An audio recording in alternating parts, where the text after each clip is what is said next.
In the world of in-home caregiving, danger is not supposed to exist. These are spaces defined by routine, trust, and quiet repetition. The steady rhythm of medications, meals, and monitored breathing. It is work meant to preserve life, not end it. And yet, in one small residence, under conditions that appeared ordinary from the outside, a caregiver crossed a line that cannot be uncrossed. Loretta Kane was not an intruder, nor a stranger.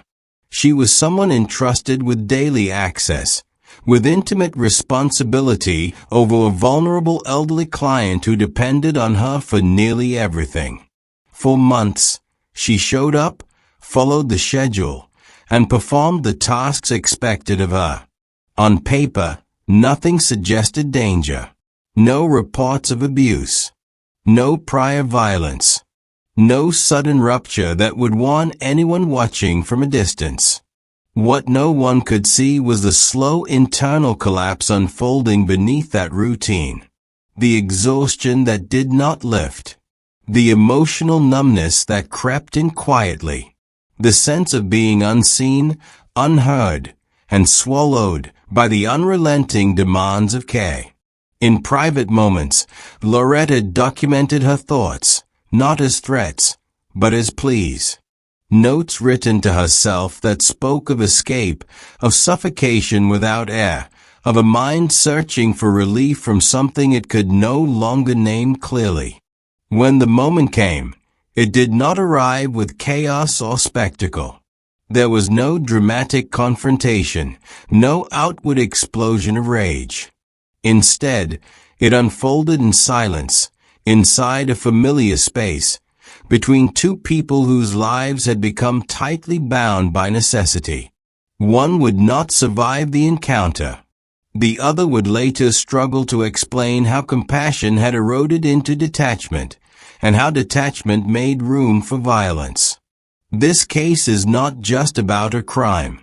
It is about the fragile boundary between care and collapse. And once that boundary was crossed, the consequences would force a broader reckoning, not only with Loretta Kane's actions, but with the invisible pressures carried by those society relies on most quietly. Professional caregiving often exists at the edges of public awareness. It happens in private homes, away from supervision, cameras, or witnesses, where the work is repetitive, intimate, and emotionally demanding. Caregivers are expected to be patient, attentive, and endlessly composed, even as they manage decline, confusion, and dependency day after day. When the system functions well, the labor is invisible. When it fails, the consequences can be devastating. Loretta Kane entered this line of work with no public history of violence or instability. To agencies and family members, she appeared dependable, someone willing to take on long shifts and difficult cases. Like many home aides, her job required far more than physical assistance. It demanded emotional regulation, constant vigilance, and the quiet absorption of another person's needs, often at the expense of her own. There were no formal structures in place to monitor her mental health or to measure the toll of that responsibility over time. Cases like this raise uncomfortable questions about what happens behind closed doors when care becomes isolating. Unlike hospitals or assisted living facilities, in-home aides frequently work alone, with limited oversight and minimal psychological support. Burnout is common, but rarely addressed with urgency. Emotional strain accumulates slowly, unnoticed, until it begins to reshape perception and judgment. At Beyond the Evidence, this channel focuses on cases where the surface story is not enough, where understanding requires looking beyond the crime itself and into the systems, pressures, and human vulnerabilities that surround it. If you value careful, responsible examinations of true crime that center facts over spectacle, consider subscribing to Beyond the Evidence. Each case is approached with the goal of understanding how and why these events unfold, not just that they do. In Loretta Kane's case, the background is essential, because long before a life was lost, a quiet imbalance had already taken hold, one shaped by isolation, emotional fatigue, and a role that offered responsibility without relief. To understand what happened next, it is necessary to look closely at the relationship that defined her days. The relationship between a home aide and an elderly client is built on proximity and dependence. It is not defined by a single dramatic interaction, but by repetition, the same tasks performed daily, the same needs resurfacing without pause. Over time, those routines can create a bond that feels personal even when it remains professional in structure. In Loretta Kane's case, that closeness would become both unavoidable and emotionally destabilizing. Her client was elderly, physically fragile, and increasingly reliant on constant assistance. Everyday activities required supervision, reminders, or direct help. This level of dependency placed Loretta in a position of near total responsibility during her shifts, leaving little room for emotional distance. The client's needs did not end when Loretta felt depleted, and there were no natural breaks in the dynamic that allowed for recovery or detachment. As weeks turned into months, the balance within the relationship began to shift. What had once been manageable became consuming. Loretta was not only attending to physical care, but absorbing frustration, anxiety, and confusion that came with cognitive decline. The emotional labor was unspoken but persistent, creating a one-sided dynamic in which care flowed outward with no mechanism for return. There is no indication of overt conflict or hostility between Loretta and her client. Instead, the strain developed quietly. The client's expectations remained constant, while Loretta's capacity steadily eroded. This imbalance is critical to understanding the case, because it illustrates how harm can emerge not from anger, but from exhaustion and emotional overload that distorts perception. Within this confined relational space, Loretta's identity narrowed. Her days became defined by the client's schedule, the client's needs, and the unrelenting sameness of care. Outside connections diminished, and with them, opportunities for grounding or perspective. What remained was a closed loop, caregiver and dependent, locked together in routine, with very little intervention from the outside world. By the time warning signs began to surface, the relationship itself had become a pressure vessel. The environment that demanded constant compassion had also stripped away Loretta's ability to sustain it. And as that capacity weakened, something inside her began to fracture. The earliest signs that something was wrong did not appear as outbursts or breakdowns witnessed by others. They surfaced privately, in patterns of withdrawal and internal dialogue that went largely unnoticed. Loretta Kane continued to show up for work, continued to perform her duties, and continued to appear functional on the surface. But beneath that appearance, her sense of stability was beginning to erode. Her phone became a record of that internal unraveling.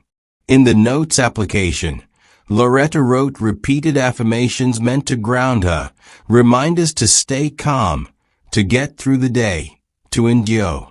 Over time, those affirmations shifted in tone. They became less about resilience and more about escape.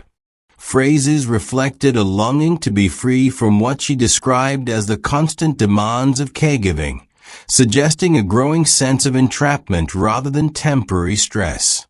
Alongside these writings, there were behavioral changes that, in hindsight, took on greater significance.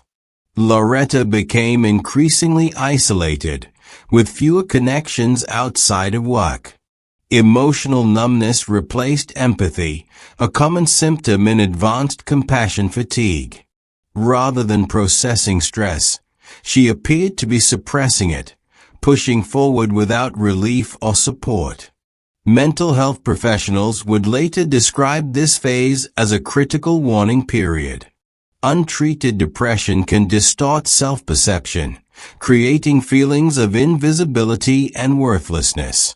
Combined with prolonged caregiving stress, those feelings can lead to dissociation, a psychological state where individuals feel detached from their actions and surroundings. Loretta would later describe moments where she felt disconnected from herself, as if functioning on autopilot. None of these signs triggered intervention. There were no mandated mental health check-ins, no systems designed to flag cognitive or emotional overload in solitary caregivers.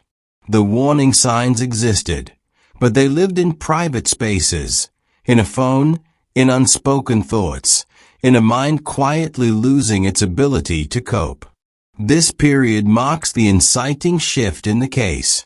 The crime had not yet occurred, but the conditions that made it possible were firmly in place. What followed would be shaped not by a single decision, but by a gradual loss of emotional grounding that continued to deepen. As Loretta Kane's emotional reserves continued to drain, the line between awareness and detachment grew increasingly thin. What had once felt overwhelming now felt distant, muted, as though her reactions were dulled by constant exposure to stress. This kind of psychological withdrawal is not sudden. It develops gradually, often unnoticed by the person experiencing it. By this stage, Loretta was no longer simply exhausted. She was disconnected. Forensic psychologists would later describe her mental state as dissociative. In that condition, actions can feel unreal, removed from consequence, as if happening to someone else. Loretta herself would explain feeling invisible and trapped, caught in a role she could not escape and no longer fully inhabited. Compassion fatigue had hardened into emotional numbness, and numbness stripped away the internal signals that normally restrain harmful behavior. Prosecutors would point to her internet search history as evidence that this detachment did not exist in isolation. In the weeks leading up to the death, Loretta searched for information about painless ways to die. To the state, these searches suggested planning and awareness, a conscious engagement with the idea of ending a life. The defense would later argue that these searches reflected intrusive thoughts common in severe depression, not a fixed intent to act. The crime itself occurred during an otherwise routine caregiving period. There was no indication of panic or external conflict. Investigators emphasized the quiet nature of the act, noting that it did not draw attention or immediate alarm. The suffocation was described in factual, clinical terms during trial proceedings, with care taken to avoid unnecessary detail. What mattered most was not how it happened, but that it did, carried out by someone entrusted with protection, not harm. In the aftermath of the act, Loretta did not flee or attempt to conceal the death in elaborate ways. Her behavior suggested confusion rather than calculation, a mind struggling to reconcile what had occurred. This lack of overt concealment would later become a point of debate, complicating claims of clear premeditation. This moment represents the irreversible turning point of the case. Detachment had replaced judgment, and exhaustion had overridden empathy. Once the boundary between care and violence was crossed, there was no return, only consequences that would unfold rapidly and publicly. The immediate aftermath of the death was defined by stillness rather than chaos. There was no dramatic attempt to flee, no immediate confession, and no outward display that signaled the magnitude of what had just occurred. The scene, when discovered, appeared quiet and contained, a stark contrast to the gravity of the loss that had taken place inside it. That silence would soon give way to scrutiny. Once authorities were notified, the focus shifted quickly to timelines and access. Loretta Kane, as the primary caregiver present during the final hours, became central to the investigation almost immediately. Her proximity to the victim and her role in daily care placed her under unavoidable examination. What had once been a position of trust now became a point of suspicion. Family members and the broader community struggled to reconcile the circumstances. There was shock not only at the death itself, but at the idea that it could occur within a caregiving relationship that was assumed to be safe. For many, the revelation felt like a betrayal of a system meant to protect the most vulnerable. Public reaction, when details began to emerge, reflected a mix of disbelief and anger.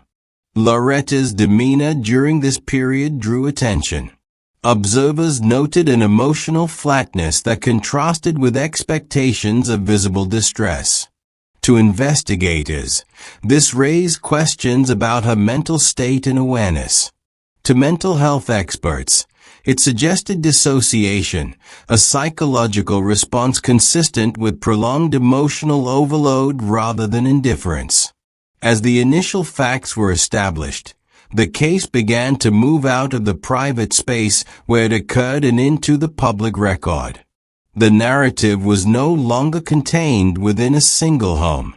It was now subject to interpretation, judgment, and debate, setting the stage for a deeper investigation into what had led to the death, and whether it was a result of deliberate intent or psychological collapse. As the investigation deepened, the focus moved away from the physical scene and toward Loretta Kane's internal world. Detectives began assembling a psychological timeline, looking for indicators of intent, awareness, and mental stability in the weeks leading up to the death. What emerged was not a single incriminating moment, but a pattern of thoughts and behaviors that would become central to the case. The most significant evidence came from Loretta's phone. Investigators recovered a series of personal notes, affirmations written to herself over months of caregiving. Early entries focused on endurance and calm, but later ones revealed desperation. She wrote about feeling overwhelmed by constant demands, about wanting relief, about needing escape. These notes did not describe violence, but they documented a deteriorating mental state that prosecutors and defense attorneys would interpret very differently. Alongside the notes were her internet search histories. Searches related to painless deaths became a cornerstone of the prosecution's argument. To the state, these searches demonstrated premeditation, proof that Loretta had actively researched ways to end a life without suffering. Prosecutors argued that this behavior showed forethought, undermining claims that the act was impulsive or dissociative. The defense countered with forensic psychological evaluations. Experts testified that intrusive thoughts about death are common in untreated depression and severe burnout, especially among caregivers experiencing compassion fatigue. They described Loretta as dissociative at the time of the crime, emotionally detached and cognitively impaired. According to these evaluations, her searches reflected fixation rather than planning, and distress rather than intent. Loretta's own descriptions during interviews added complexity rather than clarity. She spoke of feeling invisible, trapped, and disconnected from reality. She described moments where her actions felt unreal, as though she were observing herself rather than making conscious choices. These statements did not absolve responsibility, but they challenged simple narratives of malice or calculation. As evidence accumulated, the case crystallized into a central conflict. whether Loretta Kane was a calculating offender who planned a crime or a severely compromised caregiver whose untreated mental illness and burnout led to an irreversible act. That question would not be answered in interviews or evaluations alone. It would ultimately be decided in court. When the case moved into the courtroom, the question was no longer what had happened, but how it should be judged. The court was tasked with weighing two realities at once. An elderly person had died by the actions of a caregiver, and that caregiver had been operating under severe psychological strain. Responsibility was not in dispute. Interpretation was. Prosecutors emphasized the finality of the act and the power imbalance inherent in the caregiving role. They argued that trust had been violated in the most absolute way, and that mental health struggles, while real, could not excuse the deliberate ending of a life. The internet searches, they maintained, demonstrated awareness and choice, a line that, once crossed, demanded accountability. The defense presented a different framing. They focused on untreated depression, compassion fatigue, and dissociation, describing a system that placed immense responsibility on caregivers while offering minimal psychological support. Expert testimony reinforced the idea that Loretta Kane's capacity for judgment had been profoundly impaired. This was not offered as an excuse, but as context, an explanation for how a person with no history of violence arrived at such an outcome. The sentence reflected the court's attempt to balance these competing truths. Loretta was held legally accountable for her actions, facing long-term consequences that would define the rest of her life.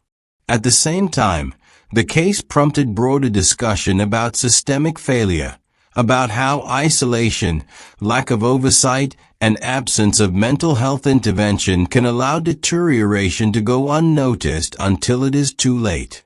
No verdict could restore what was lost. The client's death remained the central, irreversible harm. But the case also exposed gaps that extended far beyond one individual.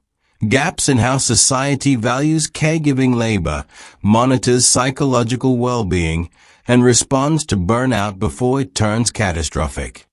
When the case of Loretta Kane is stripped of legal arguments and courtroom language, what remains is a deeply unsettling question about how far someone can be pushed before something breaks.